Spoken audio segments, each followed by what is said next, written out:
to today's top stories. Prime Minister Douglas says several CIB-approved resorts will double hotel rooms and stopover visitors in 3 years. Agriculture officials mull food bank for the region over, and Hong Kong students strike against C-election rules. Good afternoon or welcome to ZIZ's Midday Newscast. Today is Monday, 22nd September 2014. I'm Ebony Brandon. Now for a look at the news developments in detail. Several multi-million-dollar resort projects now under construction will assist in meeting the government's medium-term goal of doubling the number of hotel rooms and the number of stayover visitors to St. Kitts and Nevis. Prime Minister the Right Honourable Dr. Denzil Douglas told a mammoth crowd and scores of visiting diplomats at the Independence Ceremonial Parade that the Twin Island Federation continues to move forward at a rapid pace. Among the projects he mentioned are the continued development of Kittition Hill, the expansion of the St. Kitts Marriott Resort, the renovation and upgrading of the Royal St. Kitts Hotel Resort, the construction of the Park Hyatt Hotel, Imperial Resort, Pelican Bay Hotel Resort, the Koi Resort and Residences, the Heldon Estate Hotels, Tea Loft at Pirates Nest, and the construction of a range of other hotel properties approved under the Citizenship by Investment Program in both islands of St. Kitts and Nevis. The Prime Minister said this will help achieve the medium-term goal of more than doubling the nation's stayover visitors that grace the shores each year. Other projects undergoing expansion are the St. Christopher Club Manor, Ocean Edge and Golden Rock development. Silver Reef has already been completed. The Honourable Marcella Liebert recently joined her cabinet colleagues in delivering independence greetings to residents and citizens of St. Kitts and Nevis. During her remarks, Minister Liebert spoke with pride of the advancements made in her ministries. I can say that I am pleased with the progress that we have made in health, in the empowerment of our women and our efforts at gender equality, at the reduction in poverty and the improvement in the delivery of our social services, the development of our communities as we strive to bring back community spirit throughout the entire country, and the promotion of our cultural industries. Specifically addressing the Ministry of Health, Minister Liebert announced that this month will see the launch of a hospital information system at the Joseph N. Franz General Hospital. Another major development within the Ministry of Health that will soon be rolled out is the National Health Insurance Scheme. As we celebrate 31 years, we believe that health underpins all of the development of our country. And that is why we are very pleased that shortly we will see the implementation of the first phase of our National Health Insurance Scheme. That was Minister of Health, the Honourable Marcella Liebert. Independence Day celebrations may have ended, but activities commemorating the occasion continue tonight with the staging of the 2014 Independence High School Elocution Contest. According to Communications and Research Officer in the Department of Constituency Empowerment, Nisha David, the department has joined forces with the Independence 31 Elocution Subcommittee to stage the event. The representatives from the Bastille High School, Virchow Secondary School, Washington Archibald High School, Keon Secondary School, Sadler's Secondary School, and Charles E. Mills Secondary School will vie for the coveted title. It will be aired live starting at 7:30 p.m. on ZIZ Television Channel 5. Join us this evening at 7 when we share more details on the Independence High School Elocution Contest during a shortened version of the ZIZ Major Newscast. In regional developments at this hour, agriculture officials in Antigua and Barbuda are urging stronger measures to preserve food security, including the setup of a CARICOM food bank. The call comes as the region continues to deal with the effects of climate change and other problems threatening food security. Senior Extension Officer in the Ministry of Agriculture, Oluwabi Elabanjo, said the region should come together and give serious consideration to the setting up of such an institution in the event of a disaster. In recent years, food production has decreased significantly in many countries. The agricultural sector in Antigua and Barbuda, Jamaica and Dominica have suffered drastically over the past few months as a result of rainfall shortage, pest diseases, and other contributing factors. St. Lucia's Animal Protection Society and the Animal Care Center have announced the start of the St. Lucia first annual Spay and Neuter campaign. The campaign starts on September 29th and ends on October 31st.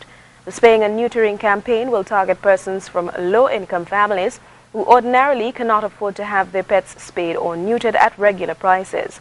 We hear more in this report. The St. Lucia Animal Protection Society has been launched. They've been doing this from the time they started. They started in 1998 in St. Lucia. But of course, monies have always been very difficult to come by. So they focused mainly on spaying and neutering. But we felt that it wasn't enough. They were not doing, their reach was not far enough. So by launching this campaign, by getting the sponsorship, by getting corporate St. Lucia to come on board, we've been able to expand our reach a little bit more. So that's why we're calling it an island-wide spay and neuter campaign. So we're hoping that persons all over St. Lucia can call us and try to schedule their appointments to have their animals spayed and neutered. Like I said, CFL is our biggest sponsor. Not only have they given cash towards the campaign, but they've given vouchers. So persons who are participating in the campaign will be given a voucher towards a discount of cat food and dog food at their supermarkets. In international developments in Hong Kong, thousands of university students are starting a one-week strike. It follows a decision by the Chinese government in Beijing to introduce extremely tough rules for the election of Hong Kong's chief executive. It also comes just a few weeks ahead of a civil disobedience campaign called Occupy Central, which aims to paralyze parts of the city. We hear more in this report. Lending a hand. These former students and their families are pledging their support to the thousands of current university students in Hong Kong taking part in a week-long strike. Protest organizer Alex Chow welcomes the encouragement. We would like to awaken other Hong Kong people because now Hong Kong is facing a very deteriorating situation ahead, and that's why the new generation would stand up and speak up. And university strike is one way to demonstrate their discontent. In addition to boycotting classes, the young activists plan to hold a series of rallies and public lectures right here in Tamar Park, which is located just next to the city's parliament and also the main government offices. Now, the goal is to put pressure on the Hong Kong and Chinese governments to loosen restrictions on who can run for the position of chief executive in 3 years. Chinese officials outlined those rules at the end of August. Everyone in Hong Kong will be able to vote, but the candidates must be approved by more than half of a nominating body that is expected to be filled with Beijing loyalists. Only 2 or 3 candidates will be allowed. The decision was a blow to those who took part in an informal referendum in June. More than 90% of the nearly 800,000 who voted wanted the public to have a more direct say in who can run.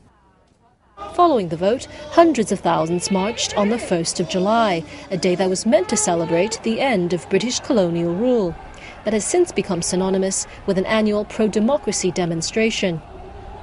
This year, protesters staged a sit-in in the central business district.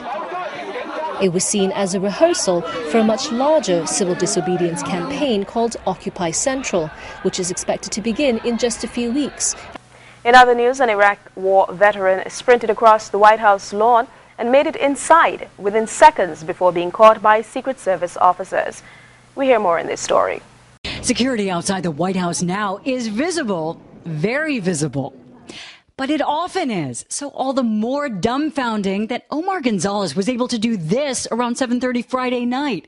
Take a look in this new video, sprinting the 20 or so seconds to run some 70 yards across the entire lawn, up the stairs onto the portico. There you see what appears to be a Secret Service officer with gun drawn, and Gonzalez makes it inside the White House, where he was tackled. The first family was not home, but in Gonzalez's pants pocket, a folding knife with a 3.5-inch blade. How anyone, especially in these days of ISIS, and we're concerned about terrorist attacks, someone could actually get into the White House without being stopped is inexcusable. Now, of course, comes the internal investigation. Why weren't, at the very least, Secret Service dogs deployed? And why couldn't officers have gotten to him before he hit those doors?